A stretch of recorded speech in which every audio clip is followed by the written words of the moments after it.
Bon les amis, on a nos écolos qui sont encore agacés. Pourquoi? Parce que les Jeux Olympiques d'hiver 2030 qui auront lieu dans les Alpes viennent de déclencher une grosse polémique encore entre les élus locaux et les écologistes. Donc Arnaud Murgia, qui est le maire de Briançon, a réagi à ces critiques, des critiques sévères qui ont été émises par Sandrine Rousseau, pour ne pas la citer, et Marine Tondelier, pour ne pas la citer non plus, deux leaders d'Europe Écologie Les Verts, qui sont contre cet événement. Voilà.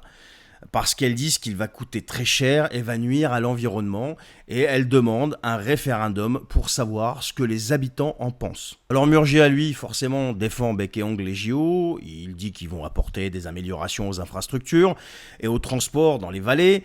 Il rejette aussi complètement l'idée que l'argent public sera gaspillé. Il rappelle que certaines installations, comme la piste de bobsleigh à la Plagne, sont déjà en place. Bref, ce clash montre bien quand même, encore une fois, le gros fossé qu'il y a entre les écolos et ceux qui soutiennent les Jeux Olympiques.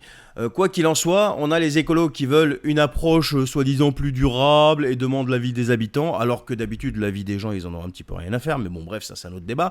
Tandis que les élus locaux, et notamment sur un de ses tweets, il précise, Arnaud Murgia, que deux députés Nouveau Front Populaire, Haute-Alpine, se distancient des positions des écologistes et annoncent leur soutien aux Jeux Olympiques 2030. Voilà. Donc tout ça c'est un gloubi-boulga, même au sein du Front Populaire, il y en a qui s'opposent aux positions donc, d'Europe Écologie Les Verts, enfin vous avez bien compris. Et donc les élus locaux, donc ceux qui sont pour les JO, ils y voient une chance de développement et de mise en avant internationale pour la région, qui est une région quand même de sport d'hiver.